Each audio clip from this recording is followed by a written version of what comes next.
Miss use कितना ज़्यादा और किस कदर कसरत से आम इस्तेमाल की चीज़ों का हमारा रवैया क्या होना चाहिए और क्या है, बताया मदनी मुकालमे में निगराने मरकज़ी मजलिस शूरा ने, जो मदनी चैनल पर भी बराह रास्त टेलीकास्ट किया गया। क्यों आप ये आज उम्मत के सामने इस पहलू पर आप बात करना चाह रहे हैं? क्या विजन है आपके जहन में? प्लीज़। इजादात दुनिया में आती हैं जी, उनमें दो तरह का इस्तेमाल होते हैं, एक प्लस एक माइनस। इंटरनेट ने इतना मतलब कि आपको एक दूसरे के साथ करीब कर दिया, क्लोज कर दिया, फासले गोया के सिमट गए और बिल्कुल आदमी करीब करीब हो गया।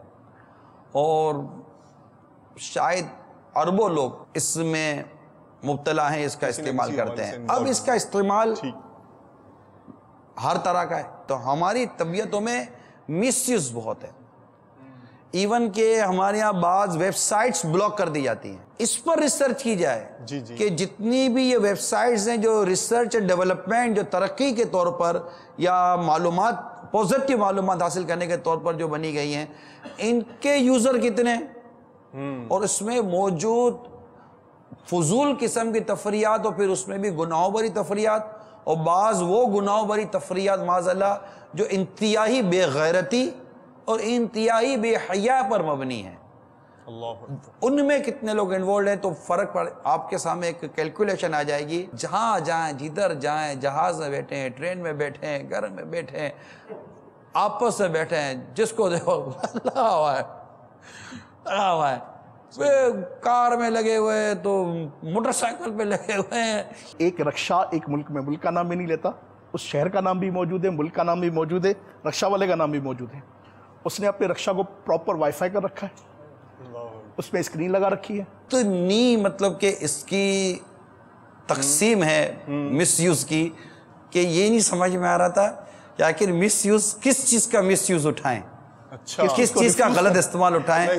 टीवी का गलत इस्तेमाल, तो नेट का गलत इस्तेमाल, तो मोबाइल का, तो मोबाइल में भी 10 किस्म की चीज़ें। SMS फ्री क्या कर दी है, गए। कॉल सस्ती क्या कर दी, गए। खाई ना खाई हेडफोन लगा कर आप बैठे हुए हैं। क्यों? हेडफोन का इस्तेमाल शायद कान के लिए बहुत नुकसानदेह है। आप देखते होंगे कि जो अक्सर हेडफोन कान पे लगाते हैं उनको ऊंचा सुनने की कुछ आदत सी पड़ जाती है, या कुछ वो दूर से सुनने की सलाहियत उनकी ख़त्म हो जाती है, या कभी कभी कान बजने वाली सलाहियत आती है कि अक्सर वो उनकी फ्रीक्वेंसी जो है ना कभी कभी बिला वजह ट्यून हो जाती है। तो ये जो चीज़ें हैं ये सुनने बड़ी ख़तरनाक होती है, उसकी अपनी ज़ाती सेहत के लिए भी ख़तरनाक। बुनियादी तौर पर इस बात का एहसास हमारे अंदर पैदा हो कि किस चीज़ का प्रॉपर यूज़ क्या है। ठीक है। जब तक ये एहसास जन्म नहीं लेगा ना कि देखें, ये तो आप कह रहे हैं ना मिसयूज़, मैं कह रहा हूँ भाई मिसयूज़ नहीं है ही नहीं मिसयूज़। अब आप कर लें, आप मेरा क्या करेंगे? तो मैं इस्लाह तो आपसे जब हासिल करूँ कि जब वाकई आपकी कही हुई बात को मैं महसूस करूँ, ये एहसास मेरे अंदर जन्म ले कि वाकई जो मेरे पास इस चीज़ का इस्तेमाल है वो आपके कहे के मुताबिक गलत है। मैं तो अपनी जगह पर दुरुस्त हूँ। अच्छा, ये माहौल के मुताबिक शायद इसका जी बिल्कुल ऐसा होता है। अब अगर एक लड़का बैठा हुआ मतलब पिक्चर देख रहा है, वहां आ गया, अबू अबू आओ देखो कितनी अजीब पिक्चर आई है, और बेटा कौन सी आई है, ये चलो गए, कौन सी आई? अरे ये तो मैं कल देख चुका हूँ। गई वो भैंस पानी में गई, वो सारा रेवड़ पानी में चला गया, एक भैंस भी आ गई। बड़ों बड़ों से गलतियां होती हैं, बच्चों से भी गलतियां होती हैं। बाज़ औक़ात गलती की इस्लाह का जो अंदाज है ना वो भी इस्लाह तलब होता है, कि हम किसी की इस्लाह तो कर रहे होते हैं मगर वो इस्लाह करने का अंदाज हमारा जो होता है उसको भी इस्लाह की हाजत होती है। तो इस्लाह किसी की करनी कैसे है, ये भी एक समझें कि मदनी फूल है कि हमें किसकी किस तरह इस्लाह करनी चाहिए। फिर इस्लाह करने से पहले ये गौर कर लेना चाहिए कि मौका महल के बाद औक़ात आदमी इस्लाह करने में बड़ा जल्दबाज होता है, जल्दबाजी नहीं करनी चाहिए। तहम्मुल मिजाजी उस सब्र से काम लेना चाहिए। गलती की प्रॉपर तहकीक होनी बहुत ज़रूरी है। अमूमन हमारे यहाँ गलती की तहकीक नहीं होती है।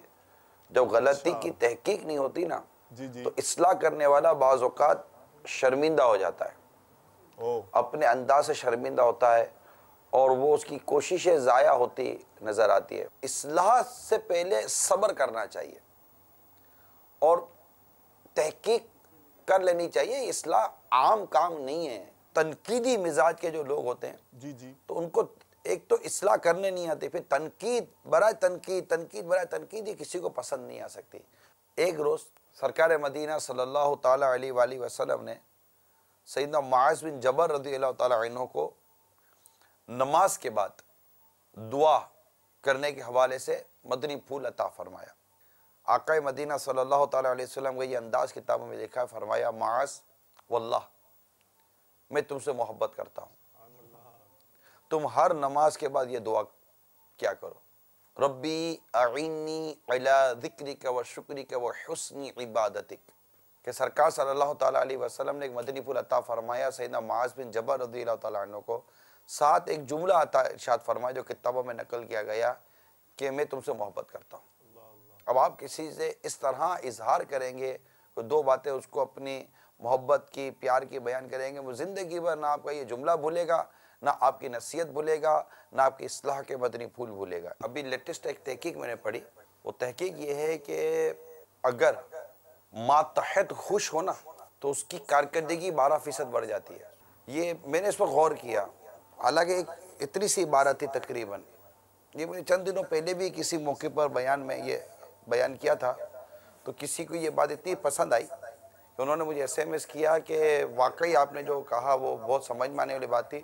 63% कारकर्दगी बढ़ जाती है। बड़ा अपने मनसब से बड़ा नहीं बनता, बड़ा अपने किरदार से बड़ा बनता है। मनसब तो होता ही है, बातों का लोग मनसब पर बैठ कर वो हरकतें करते कि देखने में यार इसको किसने बिठा दिया जगह पर, यार आपने देखा और यार ये गंजे को नाखून मिल गए, खरसर गुजारा रहेगा अपना। तो ये मतलब कि अगर आप किसी भी जगह पर बड़े बने, स्टूडेंट के आगे टीचर बड़ा है, टीचर के आगे मैनेजमेंट बड़ी होती है, उसके आगे वो बड़े होते हैं, उसके आगे वो बड़े होते हैं। हर कोई अपने इमेजेस के साथ, अपने स्टेटस के साथ, अपने मकाम मर्तबे के चले और मातहत के जज्बात को समझिए। टीचर स्टूडेंट के जज्बात को समझे, माँ बाप अपनी औलाद के जज्बात को समझे।